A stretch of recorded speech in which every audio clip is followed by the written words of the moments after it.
Good morning, and thank you all for joining us. We are coming up. We have about 5 minutes before we start our first presentation of the day, and it's going to be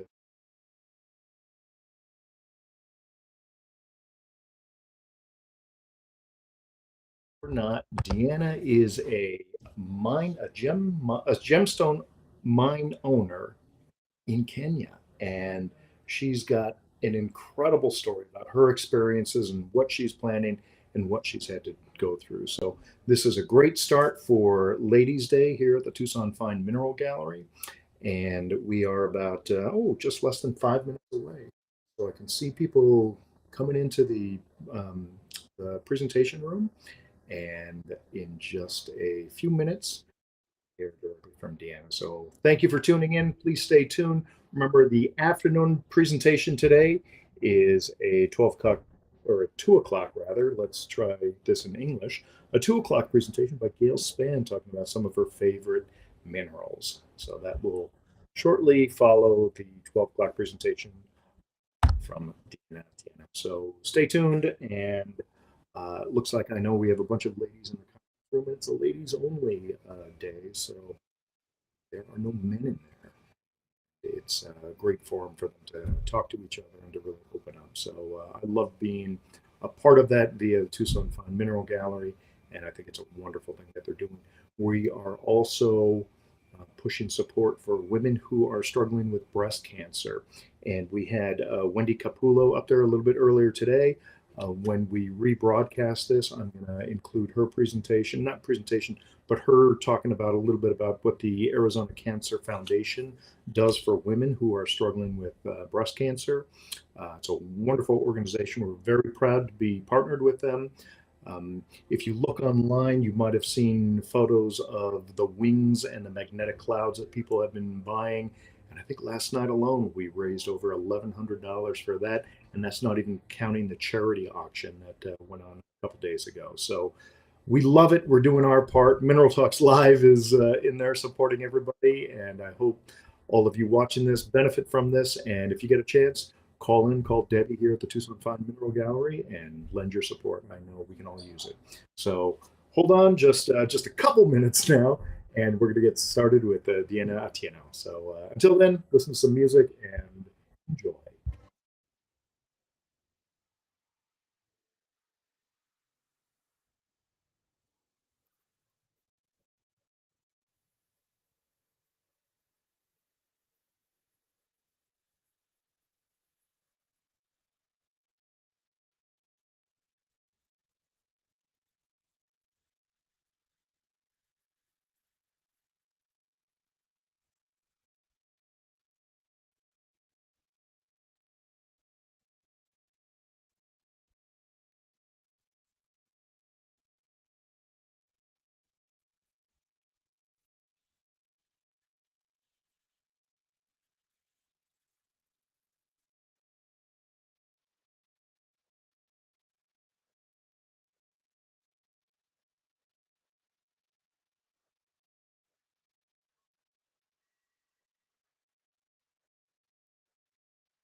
All right. Well, it looks like we are ready to go. I can see Stuart Niebert, who is the gallery manager, right there at the podium, and that's Diana Atieno right next to him. Let me give him the thumbs up so that we can go. Stuart, we're ready to roll, and we are broadcasting now. All right, well, thank you ladies so much, and thank you to Wendy for that great introduction, the Arizona Cancer Foundation. Moving forward, I would pleasure to introduce Atieno here, and she's going to give her talk on women in mining. So without any further ado, I'm going to take it away. Thank you. Yes. How long am I speaking? What's that? However long you need. Yep, that's an easy one. Hello, everybody. My name is Diana Atieno, and I'm from Kenya. And I wanted to do like a PowerPoint presentation, and then I thought that would be so generic, like we always do these presentations that are so boring. And so instead, I'll just talk to you and tell you a bit about myself, my company, and women in mining. And then yesterday, my company, which is called Porini Gems, just turned 10 years old. And I would like to share some goodie bags with you that we had left over from the event we had last night. So when we are done, you can pick one from me just to say thank you for coming over as well. And then now I will head on over and tell you a little bit of what's going on in the video here. So this is what the mine area generally looks like. So all the minerals, all the gemstones, all these goodies that you see here come from Earth. And there's a process of extraction that is used to bring them out from under the ground. And then they're cleaned and polished, and then they're presented to you. Now, the process is called mining, as we all know, and it's not a very pleasant process. It's very ugly. It's dirty, it's dusty, it's hot, and not a lot of women are involved for reasons, of course, that are pretty obvious.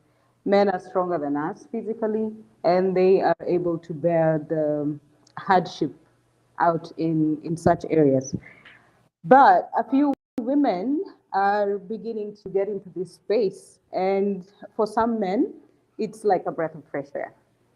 So when I started my company years ago, all the glitter looked really nice, but I thought, it's much more fun being out here in the bush and seeing how all of this comes out and how the process begins. And so I joined mining. Initially started mining with a partner friend of mine. And this is where we started the work from. So as you can see, all these are men, not a single woman in sight. So statistically, in mining around the world, it constitutes only about 12% of women who are involved, either physically on the ground or in corporate offices. I remember I think it was last year, there was an interview by a magazine that's called Mining Elite, and they interviewed me. And on the magazine, there was 109 men, and there was only 10 women. So I started complaining, and I'm like, where are all the women? And they said, there's nothing we can do because women are just not in the industry. We would love to interview them. We'd love to have them in the magazine, but there's just no women. So I have been trying to advocate for women to join. It's hard. It's not easy. It's very hard. But it's a lot of fun. The extraction process of the gemstones and just the satisfaction of seeing something come from the earth and look like that is incredible. So I would love for as many women to join and work in the mining industry and not just at the end side of it or at the consumer end of it. But it's a long, tedious process that governments have to deal with in order to encourage women to join. And we are thinking of ways that we can be able to have women trained and what's the word? I lost the word. Sorry, I lost the train of thought. But we are thinking of ways that we can work with governments to have more women trained to join the industry to make it easier for them to be able to understand the dangers, the adventures, the educational process of it all. I'll just read short statistical data. It may not be very interesting, but I'll go ahead and read it anyway, just for data facts. So, like I said, women constitute less than 12% of the global large scale mining workforce, and only 9% are full time employed in the mining process. 1% hold the board of executives. So, in large companies, even like De Beers or Rio Tinto, you'll find very few women. And women are underrepresented in the mining sector for reasons that are obvious. Of course, prejudice. We're not very physically strong.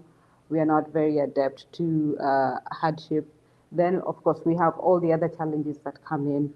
We are seen as cooks, taking care of the household, taking care of kids, we get pregnant, we have female health issues, and so men generally just do not want us around. Um, then there's a lack of role models and mentors, but we are hoping that that is going to change slowly with time as things go by and there's fewer women joining, fewer women doing things that are brave, that more and more will join. Then there's also lack of awareness. I'm sure that a lot of you do not have never been to a mine. How many of you have ever been to a mine? Oh, wow, that's impressive. There's at least 5 people who have been to a mine, so that's amazing. That's good to know. So yeah, we'd love to have more women come over, visit the mine, and see how everything works. As you can see, it's just dirty, dusty, and a lot of men. And so it gets very hot, and it's not a very pleasant place to be. In terms of employment, women are discriminated against. Um, During employment processes, a lot of women are not picked up for reasons known to men. They just overlook the women. You could be qualified, you could be the best engineer, but you will get overshadowed by another man, of course, who's less qualified, just for reasons that are obvious to them. But we soldier on and we force our way in there, as it should be. So we'll keep going. Um, how can we get women into mining? I am thinking the only way would be forums such as this, giving more visibility to women in mining and to have them much more interested in the process. And there could also be educational campaigns and social media to see how, well, social media glamorizes everything. So if you follow me on social media, you'll see how I glamorize the whole process, and then you would want to join us in mining. We could also challenge the legacy of thinking, have men understand that women can do just as well as they can, or whatever they can do, we can do better, which we do anyway, twofold. And then we can create a female friendly environment. I cannot say that when I'm out working with a man that I have experienced, this is my personal experience though, I have not experienced any sexual discrimination or harassment. They've been very, very respectful. As you can see there, we're in the middle of like nowhere, and it's just me and a bunch of men. But they're all very respectful. They consider me their sister, and they take care of me and they protect me as it should be. So far, my experience has been very good. And it is my hope that when more women come to join the business, they would have the same experiences. But that does not dispute the fact that women go through so much in the mining industry. There are others, of course, who are employed under men. It's different when you're a woman and you have men working under you, as opposed to when you're a woman working under a man, because then it gives them the upper hand.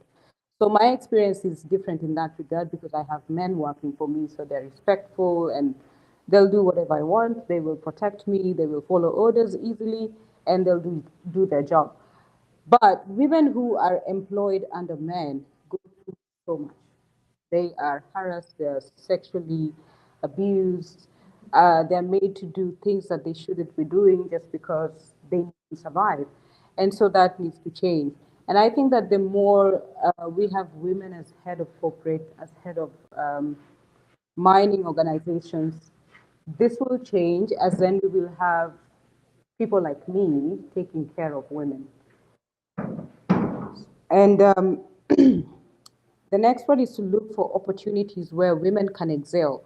So if you come to the mine site in, this is Taita Taveta in Kenya. So if you come to the mine site in Taita Taveta in Kenya, you'll find the men are digging, doing the hard labor, and then the women will be either cooking, food, and doing all the other things that stereotypically women are supposed to be doing. However, I do try to change that where I am working from. So I always say, the men will do the cooking. So the people who cook for us at the mine are men. And then the women are the ones who will come with me. If I can find some who are interested, will come with me, and then we will do the hard work of the whole process. I try to change it slowly and make them see that, look, you don't have to be the one that's cooking for the men, the one that's doing all the little things to make them happy, make them comfortable. Let them do it. Let them do it for us as well. So join me on the other side and see the difference. So that has been helping a little bit, and it's kind of getting more women involved in the process. Now, what happens is once we do the extraction of the gemstones or of the minerals, we then clean them, sort them, and then cut them, and that's what they look like, and then they're put in jewelry. Um, any questions so far? Mm-hmm. This one is a long story, but I'll tell you anyway. When I was young, I had some very glamorous aunties and grandmothers, and they loved wearing jewelry that was so high end. And I always used to look at them in awe and think, wow, where did these things come from? And then I thought to myself, you know what, when I grow up, I want to know where these things come from and I want to do this. And then fast forward to when I got to my 20s, I somehow ended up in telecommunication. So I wasn't even anywhere near gemstones. So I worked for telecommunications for about 8 years. I started with global systems of mobile communication, which is when mobile telephony was just coming in. Worked for about 4 years. Then I moved on to companies that did infrastructure. I think you've heard of companies like Ericsson, Siemens. So they do the infrastructure for mobile telephony companies like T-Mobile or Verizon. They put up the what's the word for it? What's this? I think you've seen these long towers. They're called BTSs in engineering, and MNCs and microwaves. So I moved on to that company. But I hated it because it was male dominated. There was just no way you could move. And I thought to myself, you know what? How about I just go do something that I really, really love? And I love gemstones. So I didn't know where to start because, like in my country, the people who are involved in high-end jewelry and gemstones are mostly people of Asian descent and what's the right polite word? Caucasian descent? Caucasian descent? Yeah. So, yeah. And so natives like me are just not in the trade. But then I thought, so how do I go about this? Because I didn't know how to go about it. I didn't have friends in it. I didn't have family in it. I didn't know anybody at all. So I just started groping in the dark, studying a little bit, researching, and finding out more and more about it. And by luck, one day a friend comes to visit someone from Tanzania, and they were lost, and my brother came across them, and they were selling gemstones. And my brother said, look, I need to introduce you to my sister because she's obsessed with gemstones. And so she introduced me to this guy who had a mine in Tanzania, and the rest is history. I was like, I found you and I'm not letting go. You're gonna have to show me everything.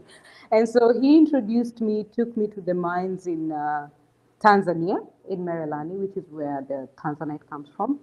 And that's how I started learning slowly by slowly, moved into Savorite, visited other countries in Africa, figured out, like Tanzanite from Tanzania, the emeralds are from Zambia, diamonds are from South Africa. So it was a whole extensive travel around the continent just to learn and see the mines from different countries. And so as I got to learn more about gemstones, I thought, I don't want to do the end. I don't want to do jewelry. I don't want to do, just be a middleman, or a middlewoman brokering gemstones.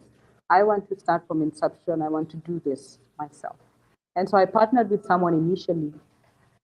But it's a man, of course. And with a man, your ideas do not make sense. You want too much, you want too little, you're not doing this, you're not doing that.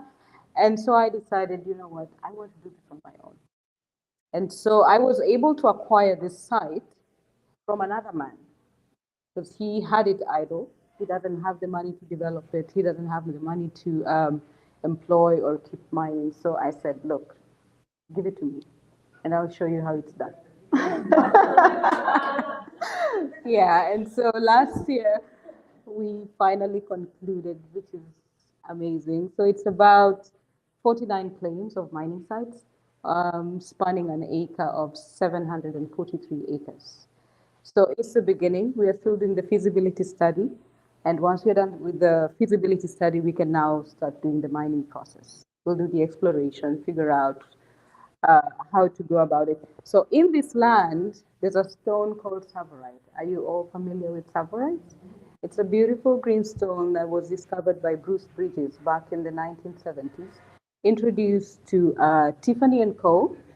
And they decided to name it savorite after the area it was found. So this area is called Savo. So that's why it's called savorite. So that's where it's found.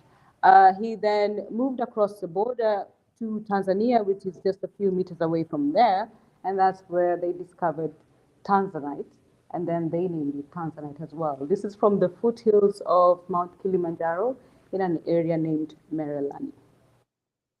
Any other questions? Yeah. Hi, my name is Ines. Sorry for my English. No problem.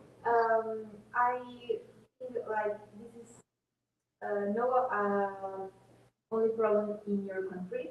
I'm from Uruguay, so there when I start like a year ago, I feel the same. Like I'm the youngest woman working in the industry, like soul, amethyst, and agate.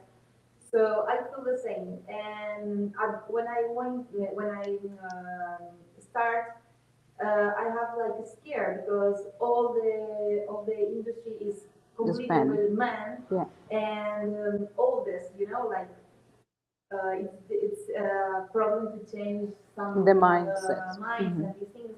So my boyfriend told me like you need to take this to be better, like use it for like change. You all day when you wake up, think this is my day to change something here in the industry. So now I think I am changing some things. Yeah. So today I am open to my own business. So the same, like I'm going to have men like working for me in some point. Yeah. So I think I can change the narrative. Some something there. So I think year to year, day to day, the thing's going to change, like better change. So it's a global phenomenon. Yes, it's a global, but I think all the women need to be together for change this. Yes. So you're not alone. I have the same problem in my country, so this is good. Like the same human things is going to be better for the change world. Yes, indeed. Yeah. Yeah. Congratulations. Thank you. Yeah. Any more questions? I love what you're doing. Thank you. Bravo for your courage. Yeah. Thank you. Thank you. Anything else? Yeah. One of the most effective ways to deal with the less pleasant men. I worked on geotechnical drilling rigs. Yeah. And I had a couple of techniques. I mostly used humor. Yeah, that's true. Yeah, I mean, I showed up at one job site and like the second or third day, they thought they could get me. They had a frog on top. And I said, well, thanks, guys, but it's the wrong size. Yeah, it's sort of this anthem, yeah. Doesn't. Yeah, Yeah. yeah, that's true. Well, you know what's interesting actually is that I find that the African men that I have worked with will not boldly demean you. They may gossip behind your back, but they will not say something to your face. But that's very different to men from the West. I feel like I'd rather them say No, my grandmother always says, my grandmother always says, and it was food for thought actually when she told me this. She said, someone who respects you will not belittle you in your face. Yeah, yeah. but what about behind your back? That's fine. They respect you. That's why they won't do it in your face. Yeah. So, yeah, they're afraid of you, and they at least they have some sort of respect for you. But someone who doesn't respect you and feels nothing will tell you to your face. So I find that men from the West do not respect you, and they will just tell you to your face, i.e., putting the bra up. An African man would never do that. Yeah, but I did get one of the older guys, we cleaned up after looking out in the field all day, Yeah. and we're, headed out to eat. And one of them was an older gentleman, Army Corps of Engineers, and I looked at him, and we're standing around, and I said, well, Dad, where are we going for dinner? Oh, I'm sorry, you remind me so much of my father, shut him down. The common question I get is, why am I not married? Why don't I have children? And I'm like, because I don't feel like. Yeah, I just don't feel like. So you will have children. Persevere, and then Yeah. you'll see what you Yeah. So yeah, that's a common question. Like, why am I not married? Why don't I have children? If there's a man next to me, is that your husband? I always say I have many husbands. So yes, yes, that is. Last night actually, someone asked me if Shannon is my husband, and I said, yeah. Yeah, so that's common as well. And there's the fact that if you're doing something, then there's a man behind you, and you're not doing it, by yourself. There's also uh, the misconception from women, which is way horrible than a man doing it to you, is when women consider you to be a whore just because you're doing something or that you're sleeping around to get what you're doing. And that's just not the case. And it's painful when it comes from other women. I feel like for us women, we beat ourselves down even harder than men beat us, which also needs to change for us to be in a space where we are just not wanted. If we stick together, then we can penetrate it. But if we are, divided and we are being our own worst enemies, then it makes it even harder. Yeah. Any more questions? I know. Any questions you have at all, just ask. Yeah.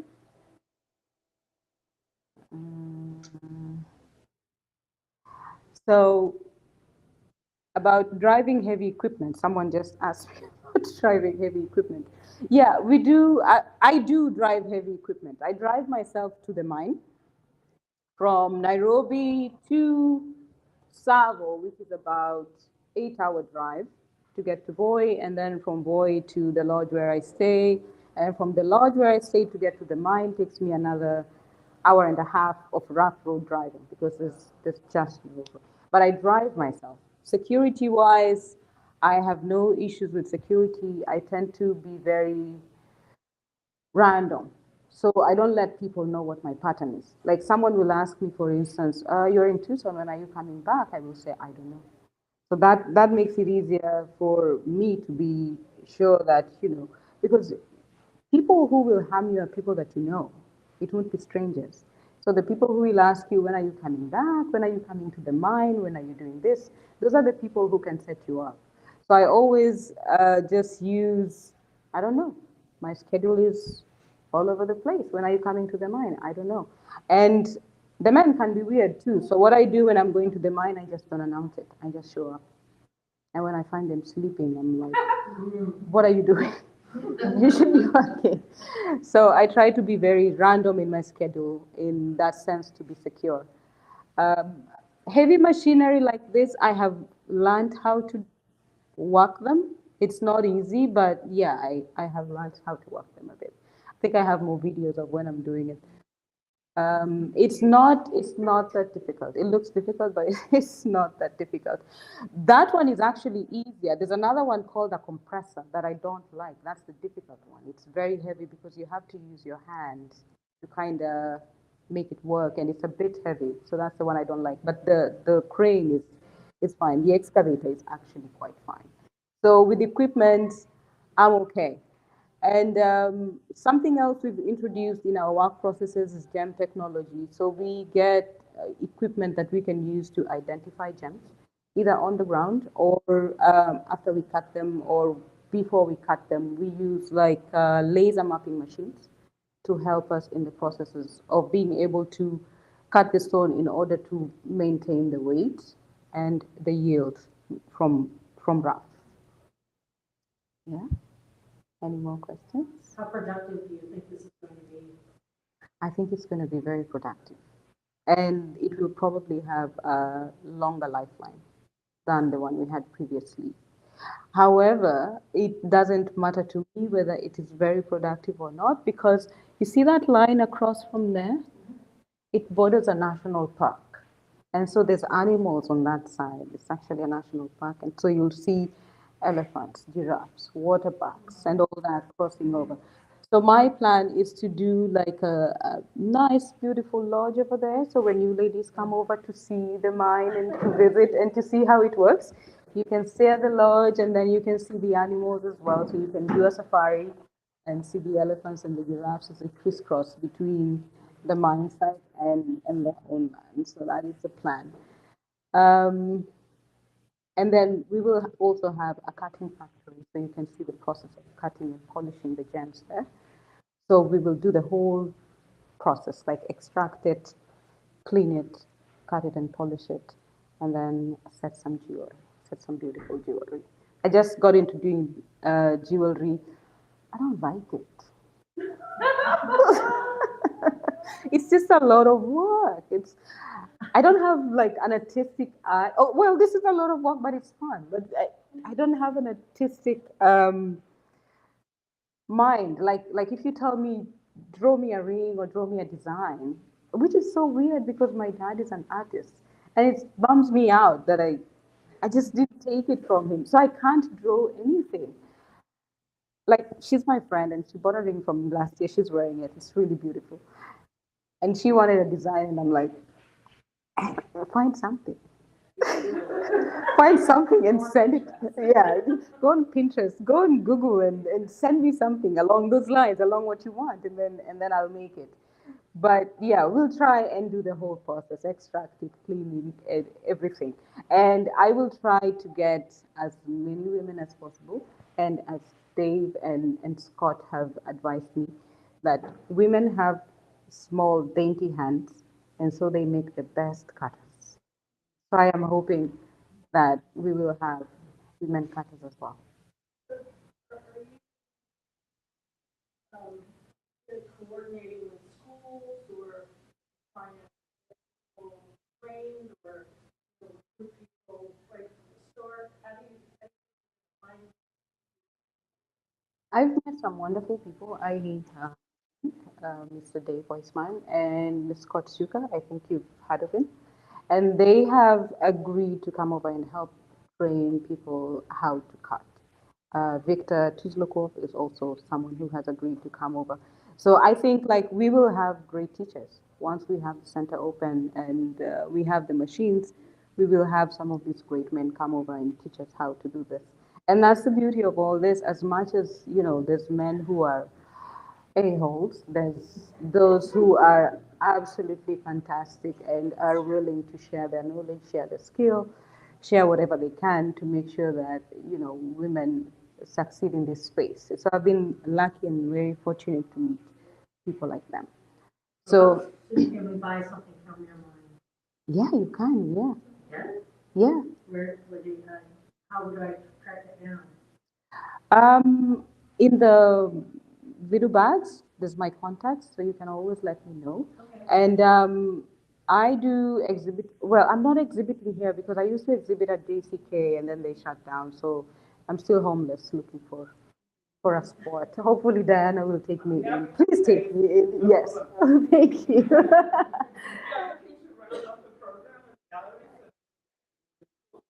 Yeah. Yeah, yeah. I think I'm all for it, Yeah. doing the full process from mine To market. to market.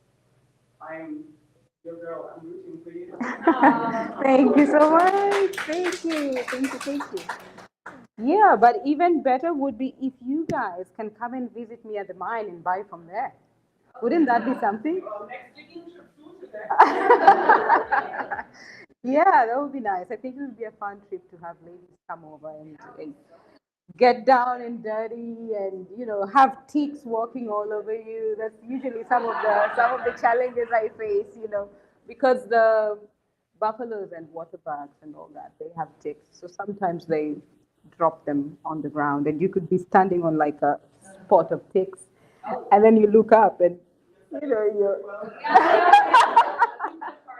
and you got that out. But that's the fun part. It's all the little creatures and critters and things that you meet out there that make it okay for me. But I would make the trip very, very luxurious. I'm very good at making luxurious trips. You can ask her. She's come to visit me before. So I would make it very nice for you. If you want a private jet, you get. If you want an helicopter to land you right where the site is, I'll make it happen. So yeah, if you want to come over and visit, see the site, see how everything is done from there and how we're making the men work, I'm your girl. Yeah. Any more questions? Yeah. Still 30 minutes to go.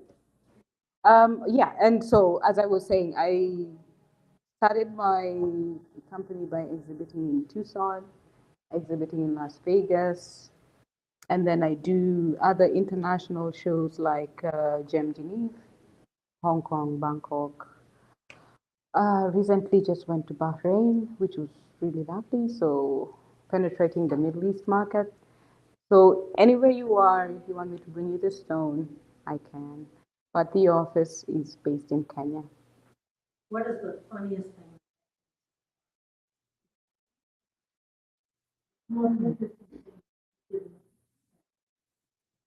Um,